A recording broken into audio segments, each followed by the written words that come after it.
Emma Walker was on her knees when the most dangerous man in Miami walked into the ballroom. Not because she had fallen, not because she had begged, because Madison Vale, dripping in diamonds and cruelty, had laughed in front of 70 guests and ordered her to crawl under a table for a bracelet she had dropped on purpose. The crystal ballroom of the Aurelia Hotel glittered like a jewelry box under the morning sun. Gold chandeliers poured warm light over white orchids, champagne towers, polished marble, and women who smiled like knives. The air smelled of gardenias, expensive perfume, and buttered brioche from the engagement brunch. No one was really eating. Emma's gray maid uniform pulled tight across her hips as she lowered herself to the floor. Her knees touched the cold marble. The room went soft around the edges for one awful second. Then the laughter started. It was light at first, a sharp little sound from a woman in pearls, then another from a man near the champagne tower. Then Madison herself, bright and musical, as if humiliating a maid was part of the entertainment. "Careful," Madison said, leaning back in her white designer dress. "The bracelet is worth more than her annual salary." Emma kept her face still. She had learned that skill in hotels. When people snapped their fingers instead of saying, "Excuse me," when men left towels on the floor and called her sweetheart like it was a tip, when women half her size looked her up and down as if softness were a crime. She had learned to swallow the heat in her throat and save her dignity for places no one could reach. Her fingers slid under the tablecloth. Madison's diamond bracelet was there, exactly where Emma knew it would be, shining against the shadow beneath the table. But just beyond it, half hidden under the white linen, was something else. A black keycard, not the silver guest cards the hotel used, not the beige staff key cards clipped to belts and aprons. This one was matte black, heavier than it should have been, with a tiny gold emblem embossed in the corner. A letter. D. Emma's breath caught. She knew that emblem. Everyone who worked at the Aurelia knew it, even if they pretended not to. Roman DeLuca had taken the presidential suite 3 days ago. The staff had been told not to say his name in public areas. The security briefing had lasted 20 minutes and contained only one clear rule. No one touched Mr. DeLuca's floor without clearance. Emma stared at the card in her hand. Why was Roman DeLuca's private key card under a brunch table at his own engagement celebration? Before she could move, fingers clamped around her wrist. Madison's nails dug into her skin. "Well," Madison said, loud enough for the whole ballroom to hear. "What do we have here?" Emma froze. Madison yanked her arm out from under the table, forcing Emma to sit back on her heels. The black keycard flashed beneath the chandelier light. The laughter stopped. Madison's blue eyes sharpened. For half a second, something like panic passed across her perfect face. Then she turned it into outrage. She stole it. Emma's mouth went dry. "I found it under the table." "Oh, of course you did." Madison stood so quickly, her chair scraped against the marble. She was crawling around on the floor with her hands under my table. And now she's holding Mr. DeLuca's private key card. A man near the champagne tower lifted his phone. Another guest whispered, "Is she insane?" Emma tried to stand, but Madison tightened her grip. "Let go of me," Emma said quietly. Madison smiled wider. "You don't get to give orders here." The hotel manager, Mr. Ellison, hurried toward them, his face already pale with fear. He didn't look at Emma.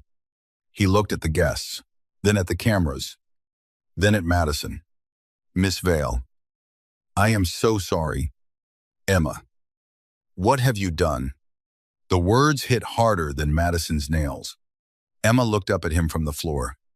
"I didn't steal anything." Madison laughed. "Look at her. She can barely fit into her uniform, and she thought she could fit into this room."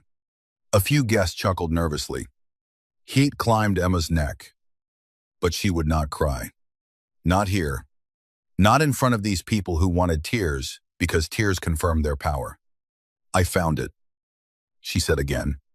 It was under the tablecloth.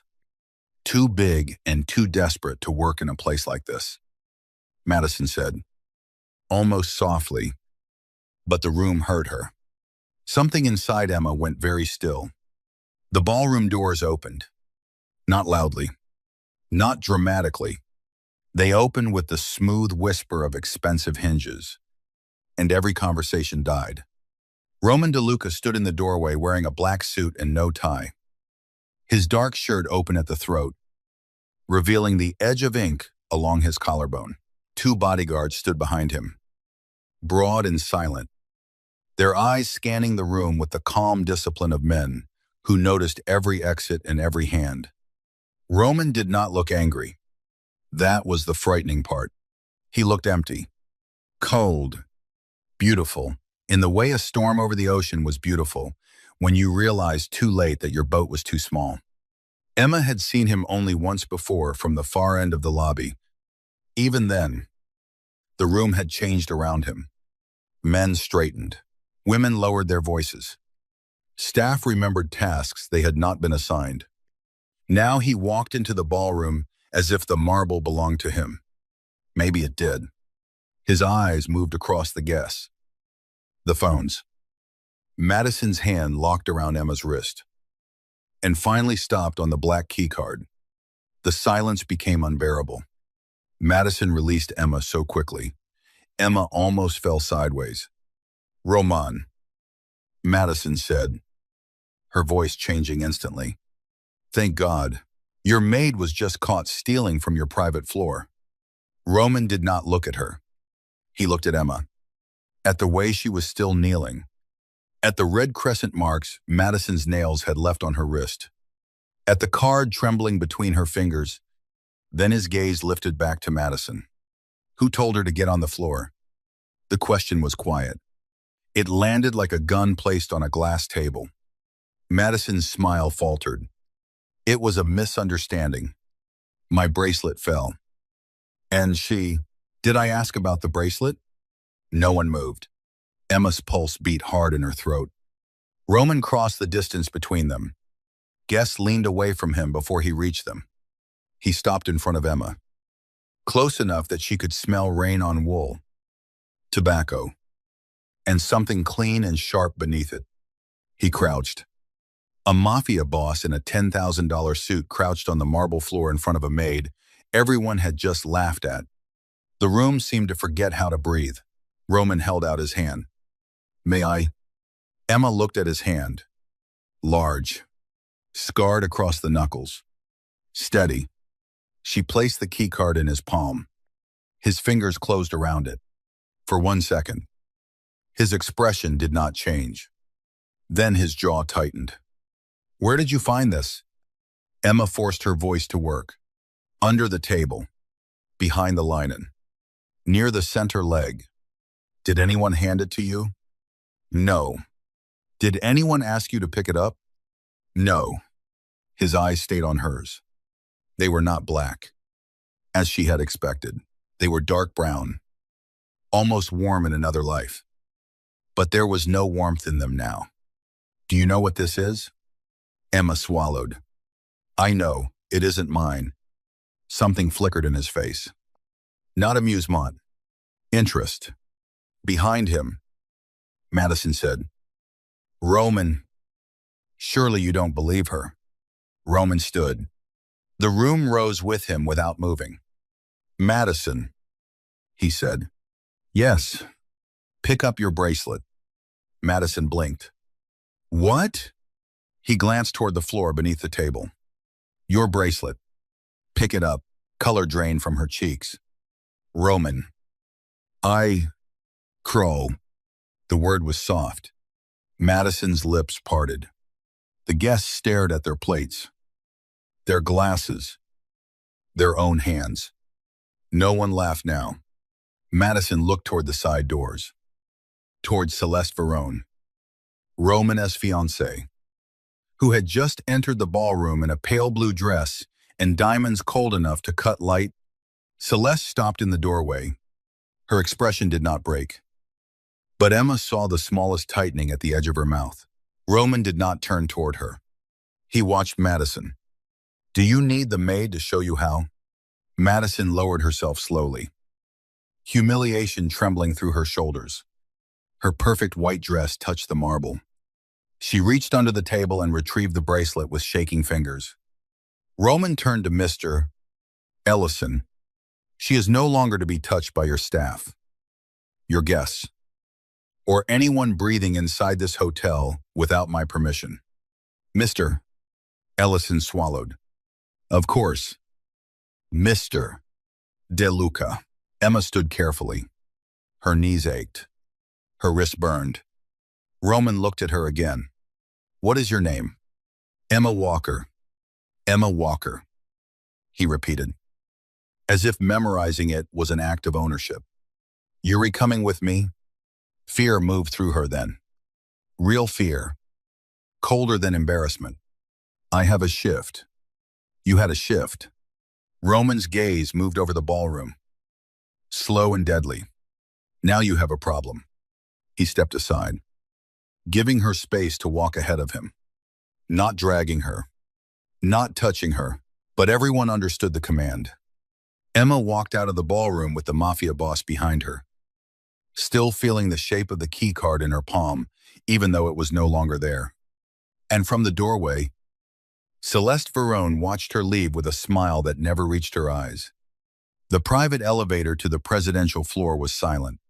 Emma stood near the mirrored wall, hands folded tightly in front of her apron. Roman stood beside her. Not close enough to touch, but close enough to unsettle the air around her. His two bodyguards faced the doors. No one spoke. Emma could see herself in the elevator mirror, round face flushed from humiliation, dark hair escaping the tight bun she had pinned at 5 that morning. Gray uniform creased from the floor. Beside her, Roman looked carved from shadow and control. She hated that the contrast hurt. He had defended her in the ballroom. Yes, but men like Roman DeLuca did not defend hotel maids out of kindness. They acted from interest, on leverage, suspicion, or ownership. The elevator rose without a sound. Roman finally spoke. "Are you afraid of me?" Emma looked straight ahead. "Yes." One of the bodyguards glanced slightly over his shoulder. Roman did not. "Good," he said. "That means you repaying attention." The doors opened into a private corridor lined with cream walls. Dark wood, and security so discreet it was almost invisible. Emma noticed it anyway. The tiny black domes near the ceiling. The reinforced glass panels. The two men stationed at either end, pretending not to be armed. The presidential suite was larger than her entire apartment building lobby. Floor-to-ceiling windows opened to a sweeping view of Miami turquoise ocean. White towers, palms bending under humid wind. Inside, everything was quiet luxury. Pale stone, black leather, gold fixtures, fresh orchids in tall glass vases. Roman walked to a marble bar and placed the black keycard on the counter. Only then did Emma see his control crack. Not much, just enough. His fingers pressed flat against the marble, and the tendons in his hand stood out. One bodyguard closed the doors behind them. The other remained by the windows. Roman turned. "That card was taken from my security chief at 817 this morning." Emma's stomach tightened. "I didn't take it." "I know." She blinked. "You know, if you had stolen it, you would not have stayed on your knees, holding it in front of 70 witnesses." His eyes moved to her wrist. "And you wouldn't have let Madison Vale dig her nails into you while trying to explain." Emma instinctively covered the marks. His gaze darkened. She wished he had not seen that. He saw too much. "Then why am I here?" she asked.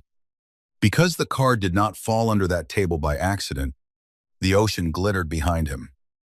Bright and indifferent, Roman picked up the key card and held it between two fingers. This opens my private elevator, my suite, the service corridor behind my bedroom, and the security access panel connected to my floor.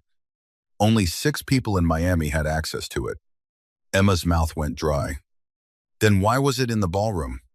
That, Roman said, is the question people die trying to avoid. The words were calm. Too calm. Emma took a step back before she could stop herself. Roman noticed. Of course he did. I'm not going to hurt you. People like you always say that before they decide what hurt means. For the first time, the bodyguard by the door looked directly at her. Roman's expression shifted. Not soft. Never soft. But something in his eyes sharpened with approval.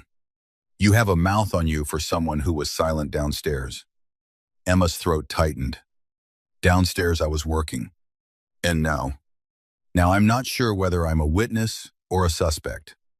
Roman walked closer. Slowly, he stopped with several feet between them, though the room seemed smaller anyway. You are both until I know otherwise. The honesty should have insulted her. Instead, it steadied her. She preferred sharp truth to polished lies. Then ask your questions. Roman studied her. Who assigned you to the ballroom? Housekeeping rotation. Mrs. Alvarez. Were you scheduled for the brunch originally? No. I was covering for Tanya. Her son had a fever. Did Madison Vale speak to you before the bracelet? Emma shook her head. She looked through me. That's not the same thing. Something dark passed across Roman's face. And Celeste, your fiancé. His eyes did not change. Yes. Emma hesitated. Roman saw that too. Say it. She came in before the guests arrived. When? Around 9:30. She stood near table 6 with Madison. They were whispering. I was replacing water glasses. What did you hear? Nothing useful. I decide what is useful. Emma's fingers curled against her apron. Madison asked if I was the right one. Celeste said I was perfect because no one would believe me. The room went silent. The bodyguard by the window straightened. Roman did not move, but the air around him changed. It cooled.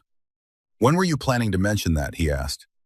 When I knew whether telling you would keep me alive or get me killed. His eyes locked on hers. For one strange second, Emma thought he might smile. He didn't. Instead, he turned to the bodyguard at the door. Nico, pull every camera from the ballroom. Table 6. Service entrance. Elevators. And the hallway outside Celeste's suite. Nico nodded and left. Roman turned back to Emma. Did Celeste see you hear them?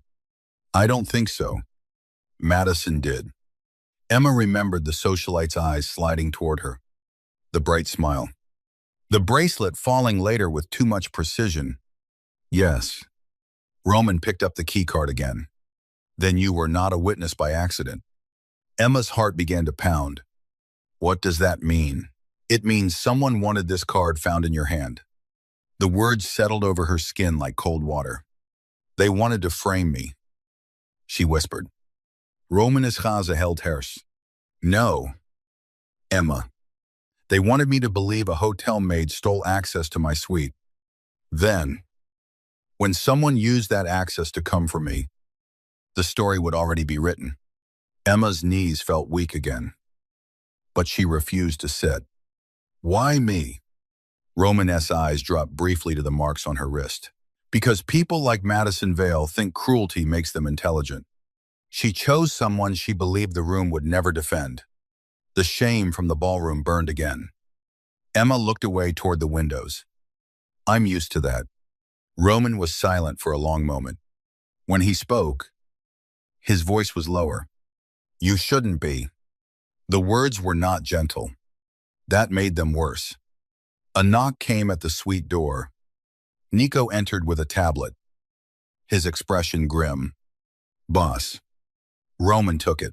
The screen showed frozen security footage from the ballroom. Madison leaning near table 6. Celeste beside her. All pale blue silk and diamonds. Madison's hand disappeared beneath the linen. Then Celeste turned her head slightly toward a security camera. Anne smiled. Roman watched the footage twice. No one breathed. Then Nico swiped to another video. A hallway. A man in hotel maintenance gray entering a restricted staff corridor near Roman's floor. His face was hidden beneath a cap. The timestamp read 816 A.M. Roman-esque security chief stepped out of the elevator at 817. The man bumped him. A practiced stumble. A hand near a pocket. The theft took less than a second. Emma leaned forward without thinking. That's not hotel maintenance. Roman looked at her. How do you know? The sleeve patch is wrong. Aurelia maintenance patches are stitched in navy. That one is black. Also, his card has red handles. We don't use red handles on guest floors because they scuff walls. Nico stared at her. Romanes's eyes did not leave her face. What else? Emma looked back at the screen. Nerves sharpening into focus. He's pushing the cart too high. Real maintenance workers push from the side handle because the front wheel sticks on that model. And his shoes are wrong. Wrong how? Too clean. For the first time since the ballroom, Romanes's expression changed into something almost dangerous in its satisfaction. Nico, he said. Find the cart. Nico left again. Emma wrapped her arms around herself. I need to go home. Romanes's gaze hardened. No, you don't get to decide that. I do when two powerful families may want you dead before dinner. The words struck the air between them. Emma felt herself go still. Dead. Not fired. Not humiliated. Not escorted out. Dead.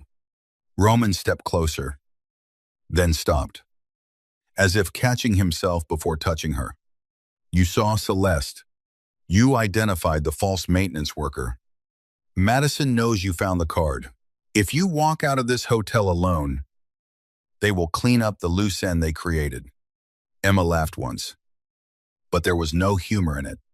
I have a studio apartment, a cat who bites strangers, and rent due in 4 days. I'm not exactly built for mafia witness protection.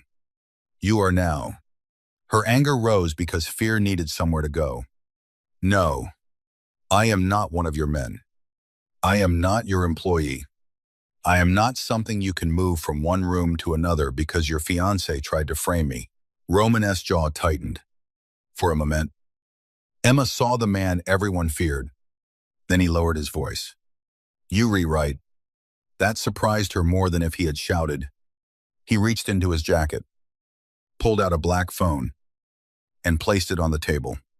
Call whoever you need. Tell them you reach safe. Tell them you'll be away for the night.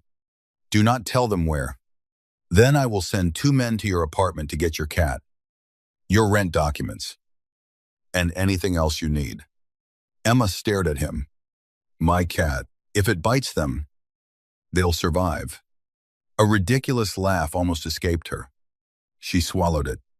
You think that fixes this? No. Roman's eyes held hers. But it keeps you alive long enough to hate me properly. The phone sat between them. Emma looked at it. Then at him. I don't trust you. You shouldn't. Then why should I stay? Romanes's answer was immediate. Because I believe you. The simple sentence moved through the room more quietly than a promise. Emma hated that it reached her. An hour later, the hotel no longer felt like the place where Emma worked. It felt like a trap wearing marble floors. Roman moved her into a private guest suite connected to his floor through an interior corridor. Not his room, though every guard seemed to expect that order, and every guard seemed surprised when it did not come. The suite was cream and gold, with ocean views and towels folded like swans on the bed. Emma stood in the middle of it, still wearing her maid uniform, feeling like a stain someone had forgotten to scrub out. Nico delivered her purse from the staff locker. Her phone contained 6 missed calls from Mrs. Maddox. Alvarez. 3 from Mr. Ellison, and 1 from her neighbor, Mrs. Ruiz. She called Mrs. Ruiz first. Emma, the older woman, answered, "Why are 2 men in black suits asking about your cat?" Emma closed her eyes. "Long story. That little demon scratched one of them." "Good." A pause. "Are you in trouble?"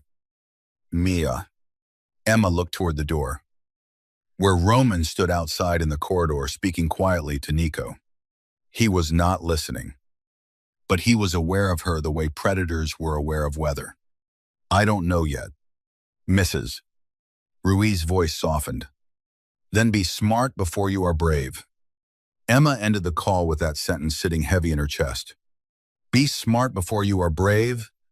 By sunset, the storm clouds rolled in from the Atlantic, turning the windows dark and reflective.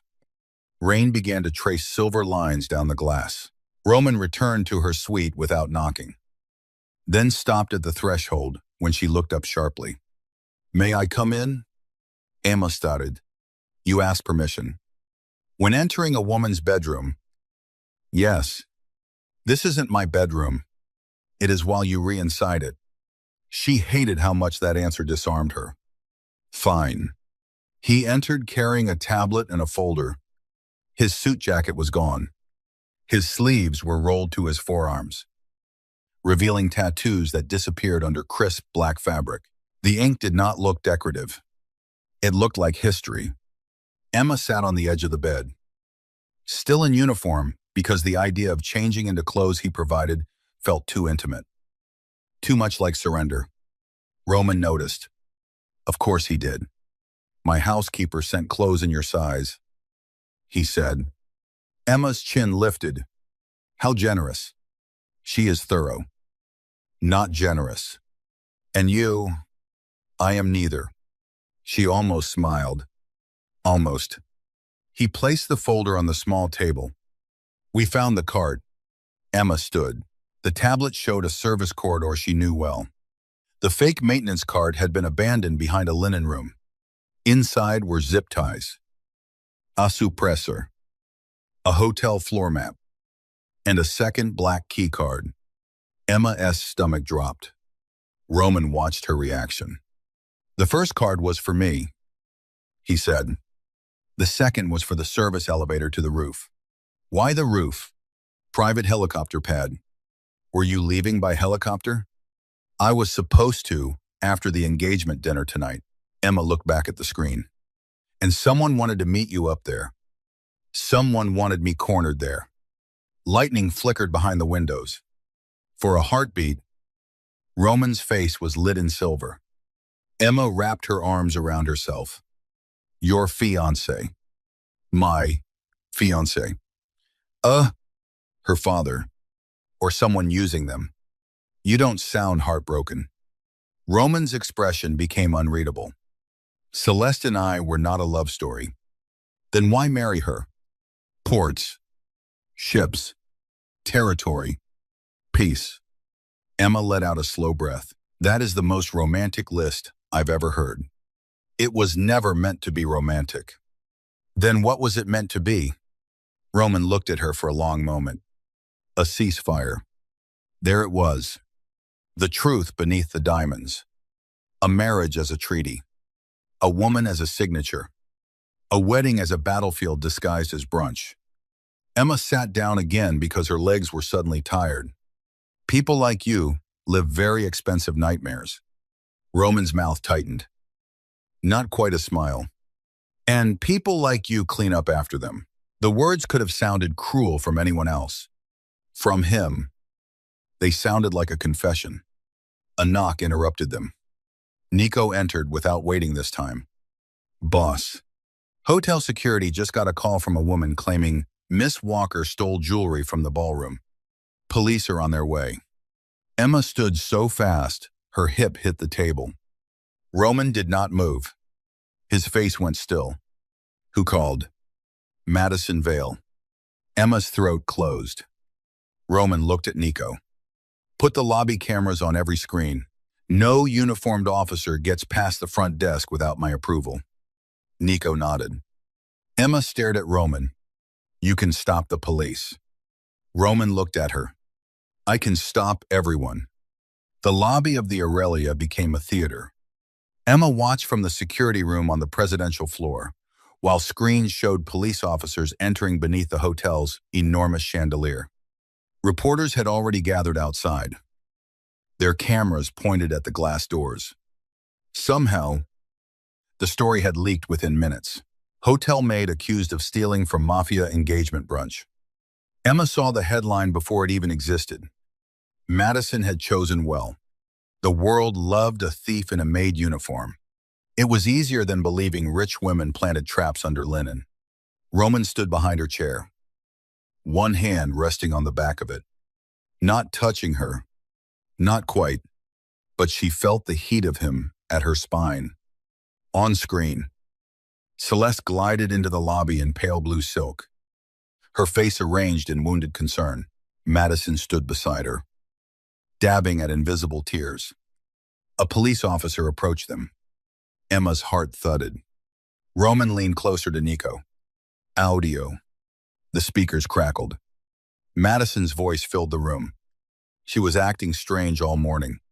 Nervous. Touching things. I tried to stop her before she ran off with Roman's private keycard. Celeste placed a hand on Madison's shoulder. Emma seemed unstable. Celeste said softly, I feel awful. Truly.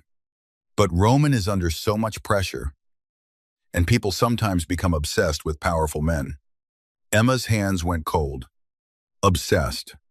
The word was poison, designed to make everything Emma said sound like fantasy. Roman went very still behind her. Enough, he said. He walked out of the security room. Emma rose to follow, but Nico stepped into her path. Miss Walker, stay here. No. Nico blinked. Emma pushed past him. If they are going to ruin my name in public, I'm not hiding in a room, watching it happen on a screen. Nico looked toward Roman's disappearing figure, then sighed as if he had just lost an argument with fate. The elevator ride down felt endless. When the doors opened into the lobby, every head turned. Emma stepped out first. Not Roman. Not a guard. Emma. The cameras outside flashed through the glass. Mr. Ellison turned gray. Madison's mouth opened. Celeste's eyes narrowed so slightly, only Emma caught it. Then Roman stepped out behind her. The lobby went silent. Emma walked across the marble floor in her maid uniform, aware of every stare. A few hours earlier, she had crawled under a table while these people laughed. Now, she walked with Roman DeLuca behind her, and the same kind of people moved out of her path. The police officer looked from Emma to Roman. Mr. DeLuca, we received a complaint. Roman lifted one hand. The officer stopped speaking. Roman's voice was calm. You received a false report. Madison scoffed. Roman, she manipulated you. I saw her take the... You saw her find the card you placed under the table. Madison froze. Celeste stepped forward quickly. Roman. Darling. This is becoming embarrassing. Roman turned to her. The word darling died in the air. Embarrassing. He repeated. Celeste smiled. But it was fragile now. We should discuss this privately. No. A murmur moved through the lobby. Roman looked toward the nearest screen behind the reception desk. Nico must have sent the footage because the ballroom video appeared suddenly. Madison leaning beneath the table, hand moving under the linen. Gasps. Madison's face collapsed. That doesn't prove. The video changed. The fake maintenance man bumping Roman's security chief. Then the abandoned cart. Then the contents inside. The lobby became so quiet the rain outside sounded loud. Roman looked at the police officer. Do you still want my maid? My maid. Emma knew he meant protection. Still, the words moved through her strangely. Possessive. Dangerous. The officer cleared his throat. We'll need statements. You'll get them from my attorney. Celeste's mask finally cracked. Roman. She whispered, you are humiliating me over staff. Emma felt the word land. Staff. Roman's eyes darkened. No, he said. You humiliated yourself when you mistook cruelty for strategy. Celeste's lips parted. Roman stepped closer to her, his voice dropping low enough that only those near them heard. But you made one fatal mistake. What? He glanced back at Emma. You chose someone observant. The attention of the lobby shifted to Emma. Not mocking now. Not laughing. Seeing. It was almost worse. Celeste looked at Emma then. Really looked at her for the first time. The hatred in her eyes was clean and cold. Emma understood something with sudden clarity. This was not over. It was beginning. That night, someone broke into Emma's apartment. Roman got the call during a meeting in the hotel's private conference room. Emma was sitting at the far end of the table with a cup of coffee, growing cold between her hands, while Roman's men reviewed footage. Maps, family names, and shipping schedules she only half understood. Nico entered and bent to Roman's ear. Emma did not hear the words. She saw the reaction. Roman stood slowly.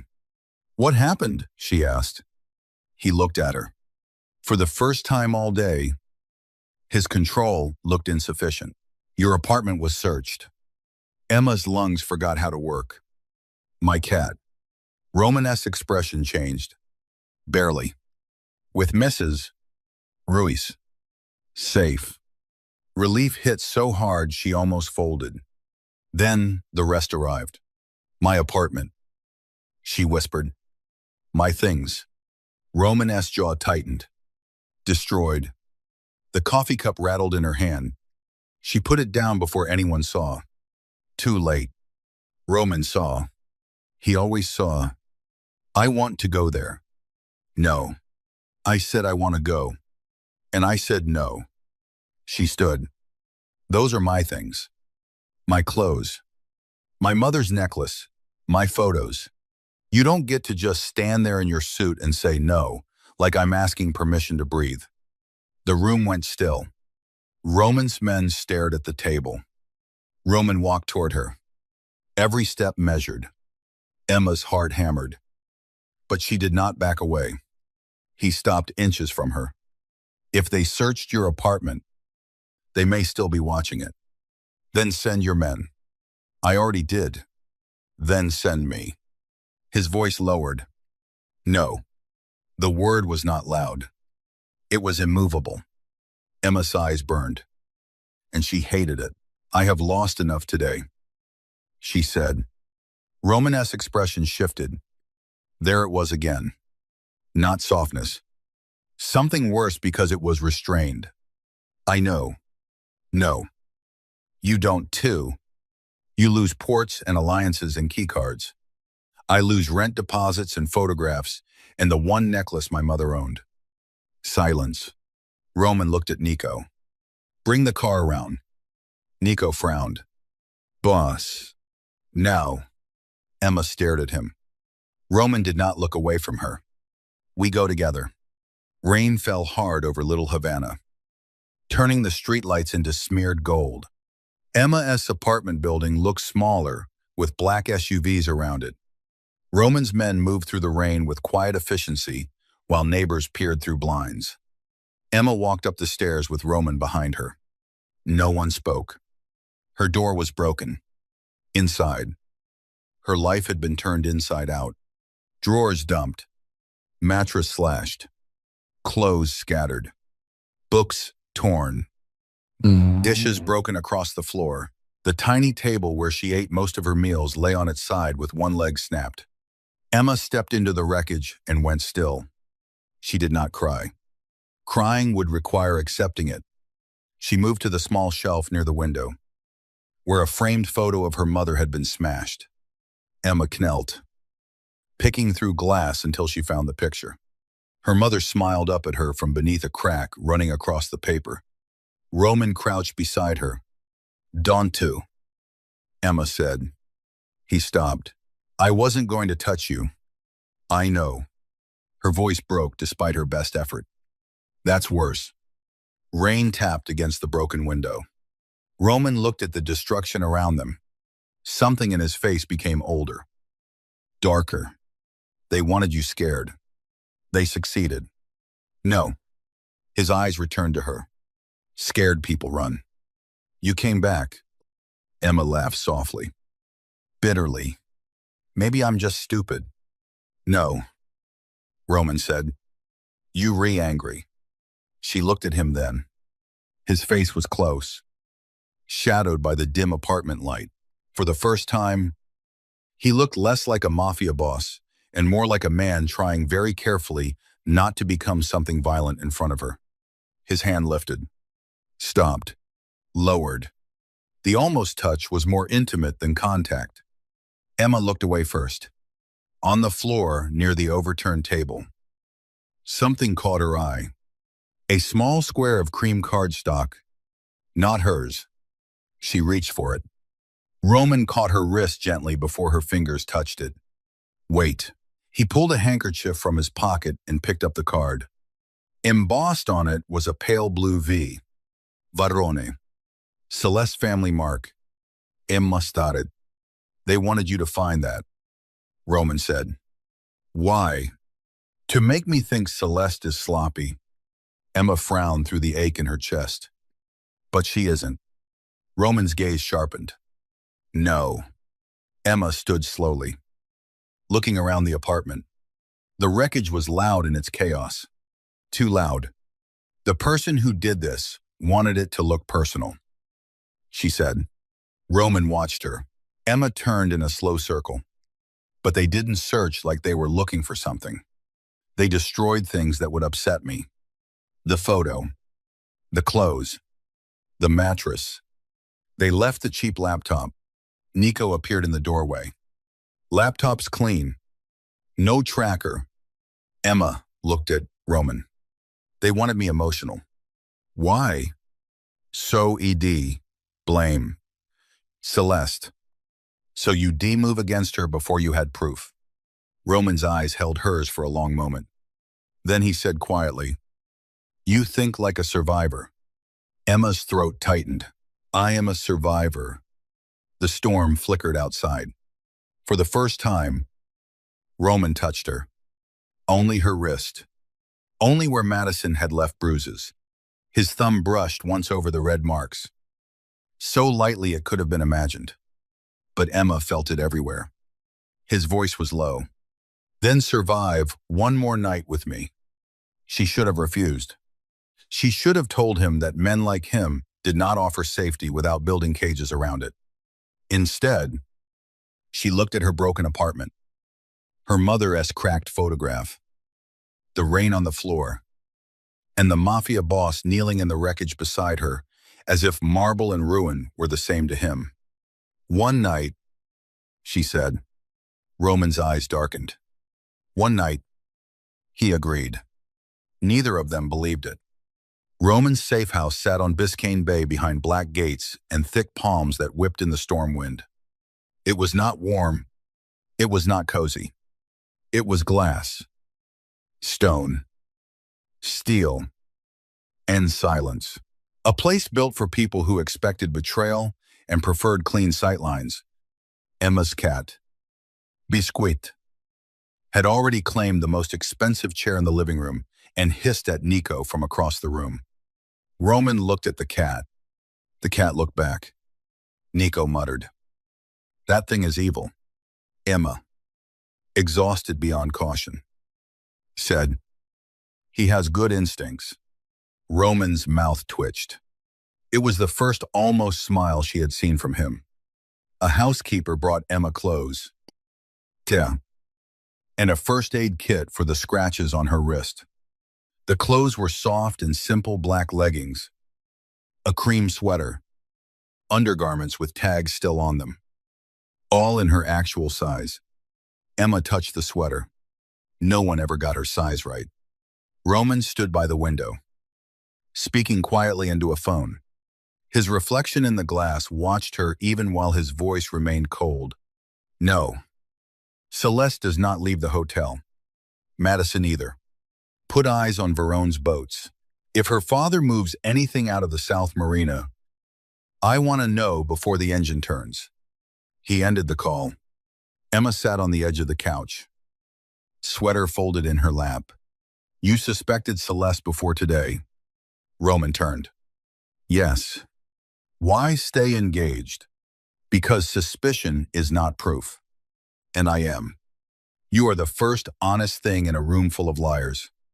The sentence landed too softly. Emma looked away. Don't romanticize me. I clean toilets for a living. Roman's voice did not change. And you noticed a fake maintenance patch that my security team missed.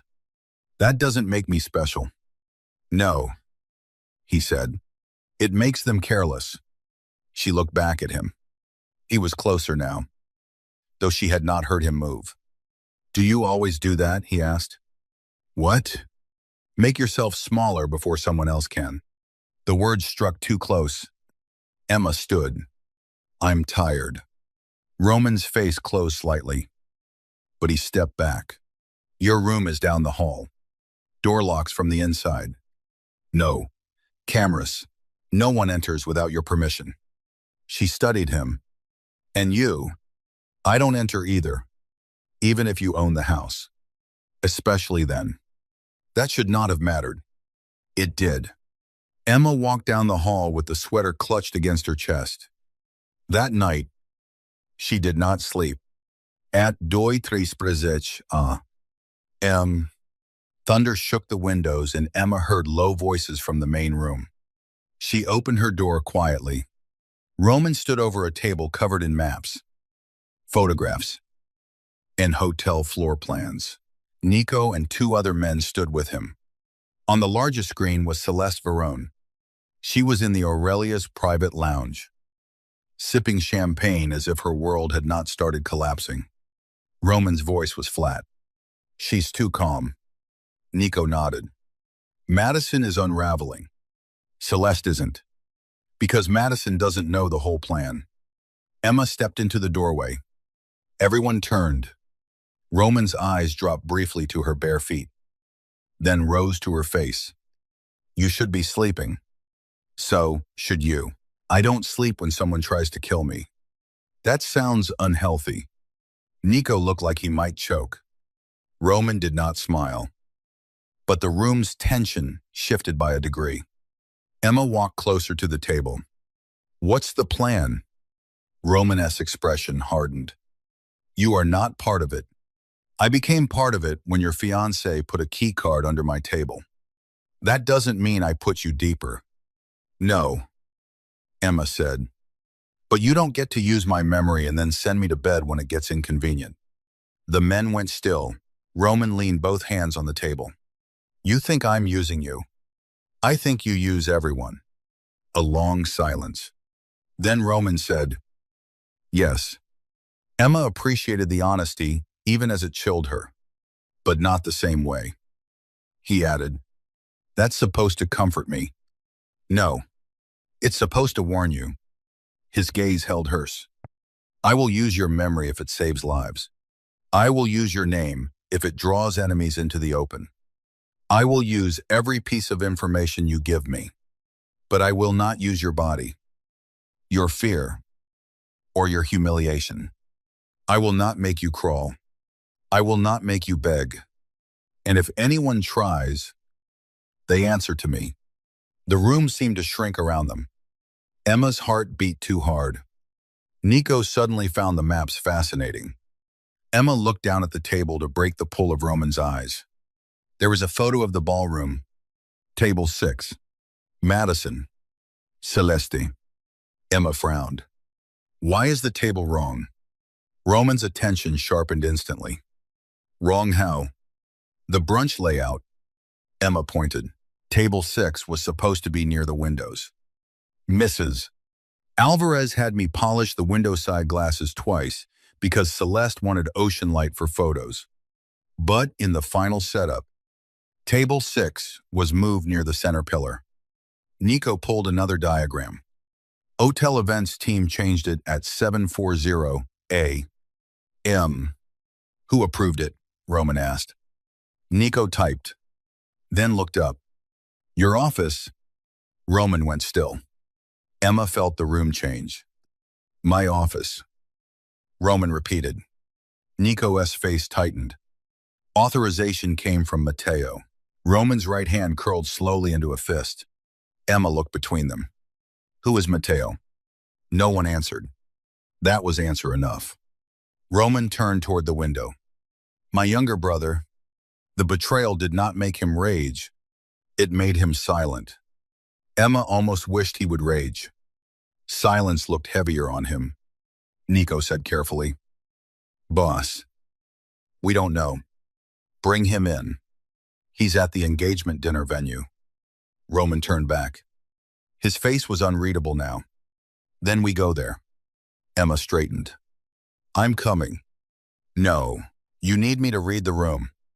I need you alive.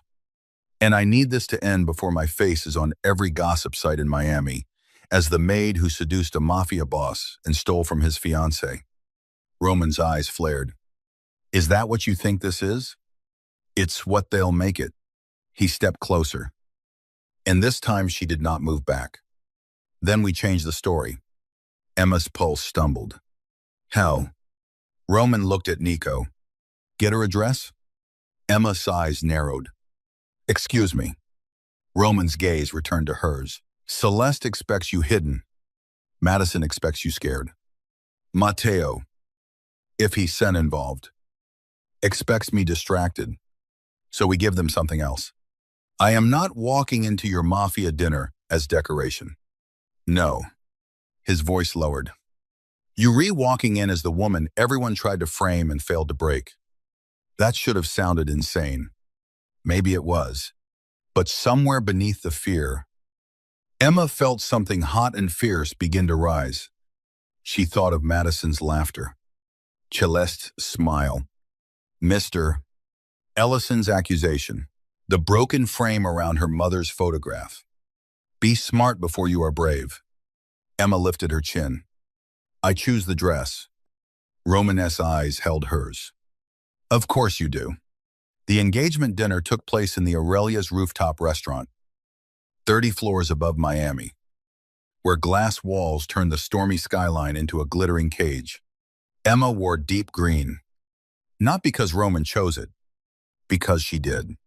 The dress was elegant, long-sleeved, fitted without squeezing, soft over her curves instead of apologizing for them. Her hair was pinned low at the nape of her neck, a few strands loose around her face. She wore no diamonds, no borrowed glitter, only her mother's repaired necklace, which Roman's men had somehow found beneath the wreckage of her apartment and cleaned without mentioning it.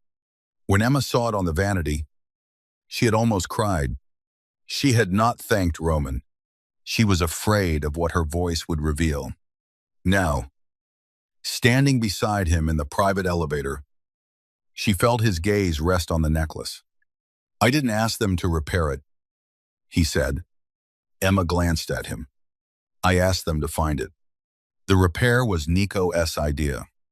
From the front of the elevator, Nico said nothing. Emma touched the tiny gold pendant. Thank you, she said quietly.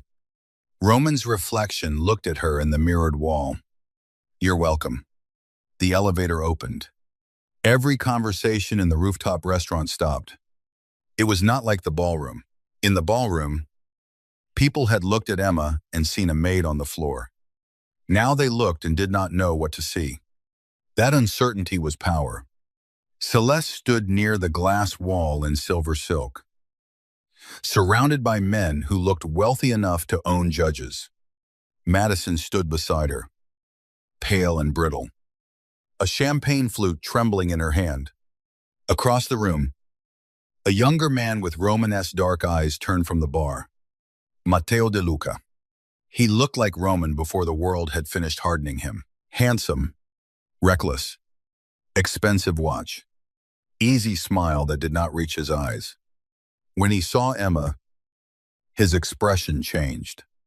Only slightly, but Emma caught it. Roman did too. His hand settled at the small of Emma's back. Not pushing. Not claiming for the room. A warning to everyone else. Emma's breath caught at the warmth of his palm through the dress. Celeste approached first. Her smile was perfect. "Emma," she said, "you look transformed." Emma smiled back. "No, just well lit." Madison's lips tightened. Roman's hand remained steady at Emma's back. Celeste turned to him. "Roman, this is cruel. Parading her here after the day she's had." Roman's voice was calm. "I'm not parading her. No. No." His eyes were on Celeste. "I'm protecting my witness." The word witness cut through the room. Celeste's smile weakened. Matteo approached with a glass in hand. "Brother," he said warmly, "you know how to make dinner interesting." Roman did not embrace him. "Did you change the ballroom seating?" Matteo blinked, then laughed. "Straight to business." "Answer." Madison shifted. Emma saw it. Her eyes darted to Matteo. "There. A thread." Matteo lifted his glass. Celeste asked for better lighting. I approved the change. "Is that a crime now?" "No," Roman said. "But theft is." Matteo's smile thinned. Celeste stepped in smoothly. "This is becoming exhausting." "Roman, your paranoia is understandable.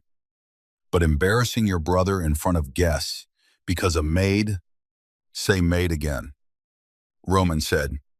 The room froze. Celeste's eyes flashed. Emma felt the dangerous pleasure of it, then forced herself to stay grounded. She was not here to be rescued. She was here to see. And then she saw the waiter. Not because he looked suspicious, because he looked too careful. He carried a tray of champagne flutes toward Roman, but his left thumb was pressed against the underside of the tray, as if holding something in place. His shoes were polished but cheap. His jacket fit wrong at the shoulders. Emma's stomach tightened. She leaned slightly toward Roman. "Don't take a glass." Roman did not look at her. "Why?" "The waiter isn't hotel staff." The waiter's eyes flicked toward her. Roman saw that. Everything happened at once. The waiter dropped the tray. Roman pulled Emma behind him before the glass shattered. Nico moved from nowhere, slamming the waiter against the nearest pillar. A small device skidded across the floor beneath the broken champagne flutes. Not a bomb. Not a gun. Something sleeker. A remote access transmitter. Nico lifted it with a napkin. Matteo stepped back. Too late. Roman turned to his brother. "You approved the table. You approved the staff list. You opened the roof access." Matteo's face drained. "Roman, who bought you?" For the first time, Roman's voice was not calm. It was quiet enough to terrify. Matteo looked at Celeste. Celeste looked away. That was all Roman needed. Matteo tried to run. He made it 3 steps before Roman's men caught him. Madison screamed. Guests scattered toward the walls. Outside, lightning split the sky. Celeste stood perfectly still, silver dress shining like armor. "You can prove anything," she said. Emma stepped forward before fear could stop her. "Yes, he can."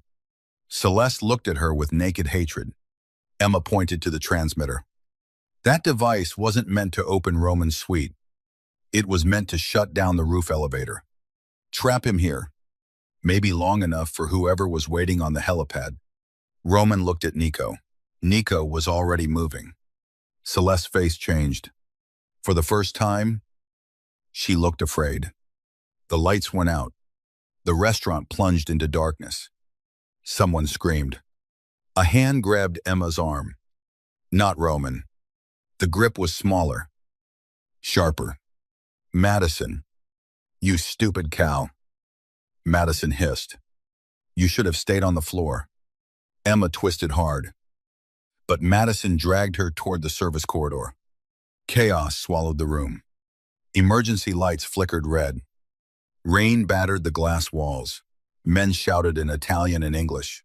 Emma slammed her heel into Madison's foot. Madison cried out, but kept hold. Then a gunshot cracked somewhere above them. Emma froze. Madison used that second to shove her through the service door. The corridor was narrow and dark. Emma hit the wall shoulder first. Madison lunged. Emma grabbed a metal service tray from a shelf and swung. It struck Madison's arm with a sharp clang. Madison screamed.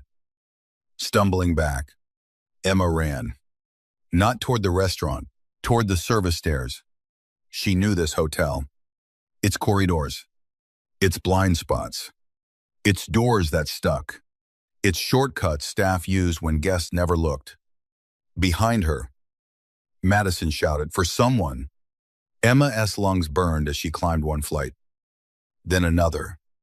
The roof access door loomed ahead with a red emergency light above it. She could hear voices beyond it. Men waiting. Roman was trapped below. Or coming after her. Either possibility terrified her.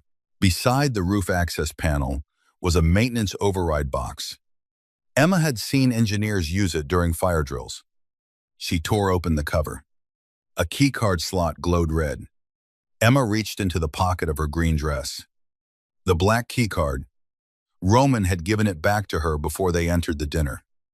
Pressing it into her palm with one instruction. If doors start locking, find the one everyone else forgot. At the time, she had thought he was being dramatic. Now she shoved the card into the slot. The panel flashed green. A menu opened. Emma's hands shook. She did not know the codes, but she knew hotel systems. She knew labels. Floors. Emergency overrides. Guest access tiers. She found roof service lockdown. She hit engage. Above her, bolts slammed into place. On the other side of the roof door, men shouted. Something struck the metal. Emma backed away. The stairwell door below burst open. Roman came through like violence given a body. His shirt was torn at the shoulder. Rain had soaked his hair. There was a dark bruise forming along his jaw. His eyes found Emma. And for one terrible second, all the cold left him. Fear stood there instead. Raw. Furious. Human. He crossed the stairwell in 3 strides.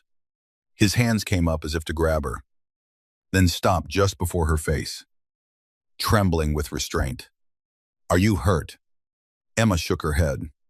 His eyes moved over her anyway. Arms. Face. Neck. Wrists. Emma. The way he said her name broke something open in her chest. I locked the roof, she said, because if she said anything else, she might fall apart. Roman looked at the panel, then at the door where the trapped men were still pounding. Then he looked back at her. You saved me. She laughed once, breathless and shaking.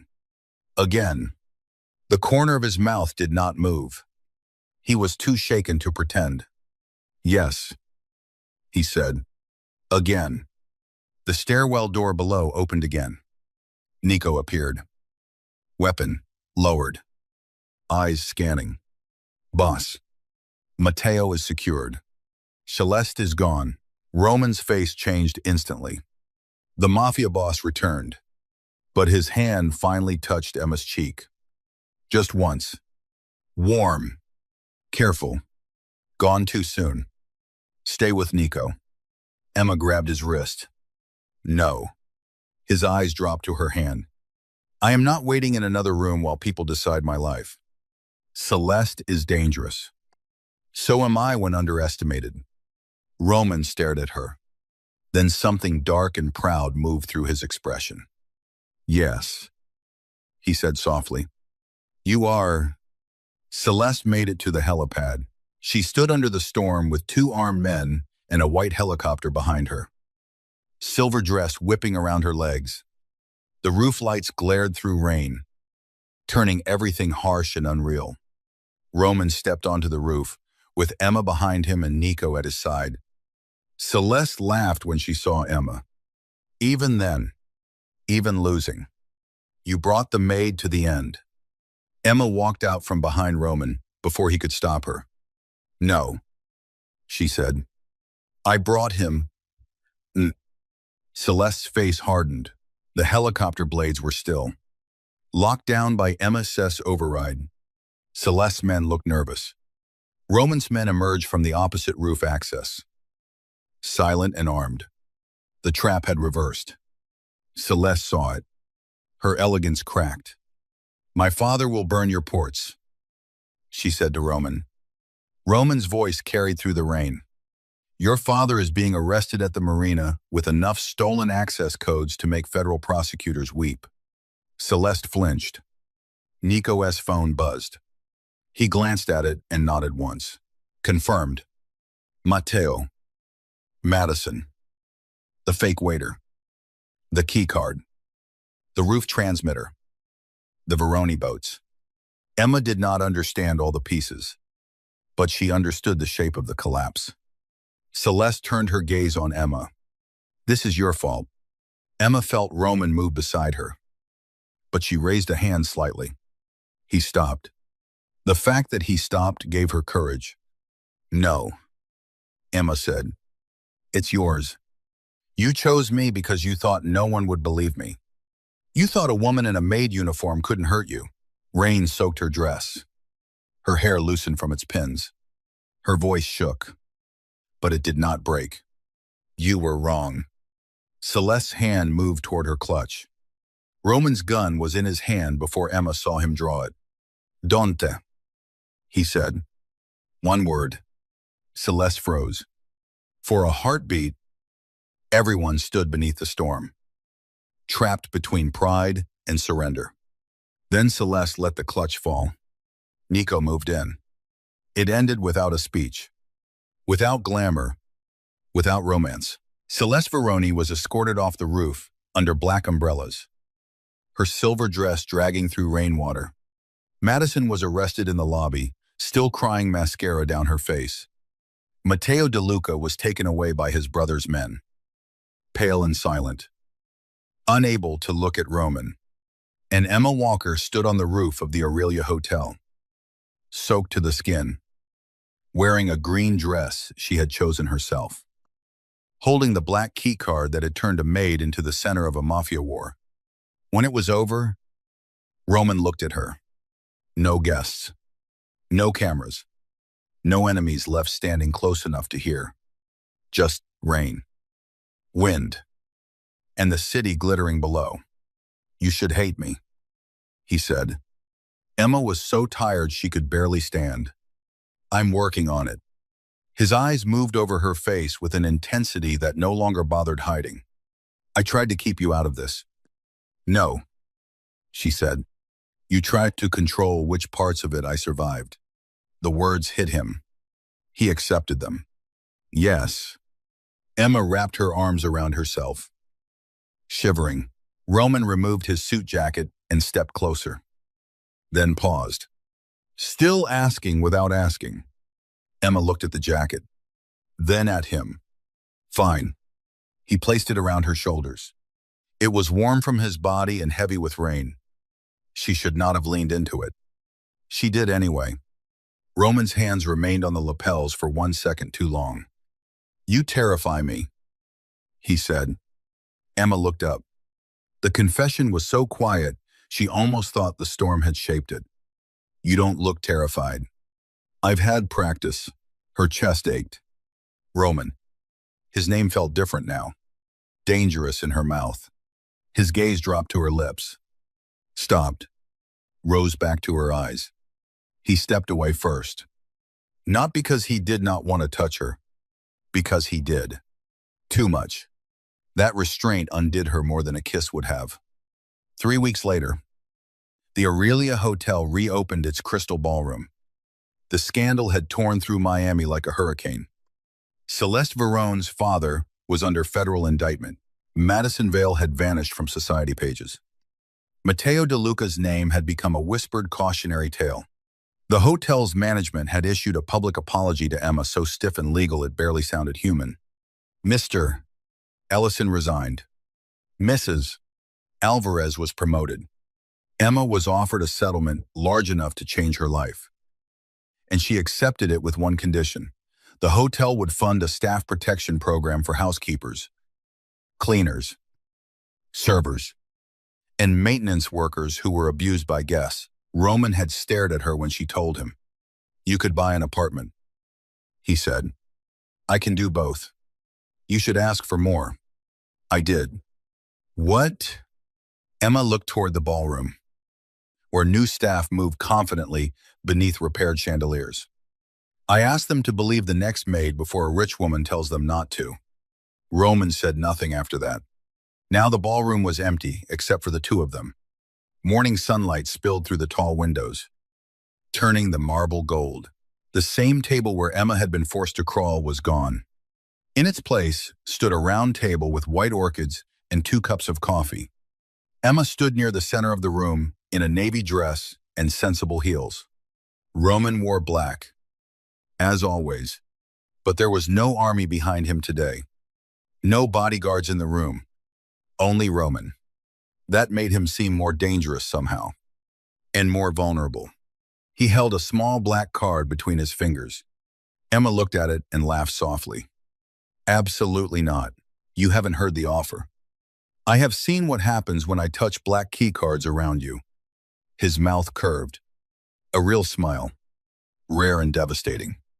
"This one opens my house." Emma's breath caught. Roman stepped closer, but not too close. "I am not offering protection." "No. No." His voice lowered. "Protection was the excuse I used when I was afraid to admit I wanted you near me." The ballroom went quiet around them. Emma looked down at the keycard. "You want me in your world. I want you in my life." The difference landed like a hand over her heart. She searched his face. The feared Mafia Boss. The man who could make rooms fall silent. The man who had made a socialite crawl, canceled an alliance, turned against his own brother, and stood in a storm with fear in his eyes because Emma had been in danger. He was still dangerous. He would always be dangerous. But Emma had learned the difference between danger that consumes and danger that stands between you and the world. "I'm not becoming your decoration," she said. "I would not survive trying to decorate you." She almost smiled. "I'm not quitting my life." "Good. I still don't trust easily." "I know. I will argue. I'm counting on it." Her throat tightened. "And if I say no?" Roman held the card out, flat on his palm. "Then I drive you home. Feed your evil cat, and spend the rest of my life regretting that I asked too late." Emma looked at his hand. The same hand that had taken the keycard from her when she was kneeling. The same hand that had stopped before touching her when she was afraid. The same hand that now offered instead of demanded. She took the card. Roman exhaled like a man who had been holding his breath for weeks. Emma stepped closer. This time, she touched him first. Her fingers rested against the front of his black shirt, right over his heart. It was beating hard. She looked up at him. "You're nervous." "I told you," he murmured. "You terrify me." Emma smiled. Then Roman DeLuca, the most feared man in Miami, lowered his head and kissed her like a man who had finally found the one thing he could not command. Buy, threaten, or survive losing. It was not gentle at first. It was restrained. A storm held behind glass. His hand came to her waist, careful but firm. Hers rose to his jaw. He made a low sound when she touched him. Something between relief and surrender. And the ballroom that had once swallowed her humiliation became the place where she chose herself. When they separated, Roman rested his forehead against hers. Outside, Miami glittered in the morning light. Inside, Emma held the black keycard in one hand and the lapel of his shirt in the other. She thought of the woman she had been on the floor. The laughter, the marble under her knees, Madison's nails on her wrist. Then she looked at Roman, whose eyes no longer tried to hide what she meant to him. "I'm not your maid," she whispered. Roman's thumb brushed her waist. "No," he said. "You, the woman who changed every lock in my life." Emma smiled against his mouth. And for the first time in a long time, she did not feel like someone who had been rescued. She felt like someone who had walked through humiliation, danger, and fire, and come out carrying the key.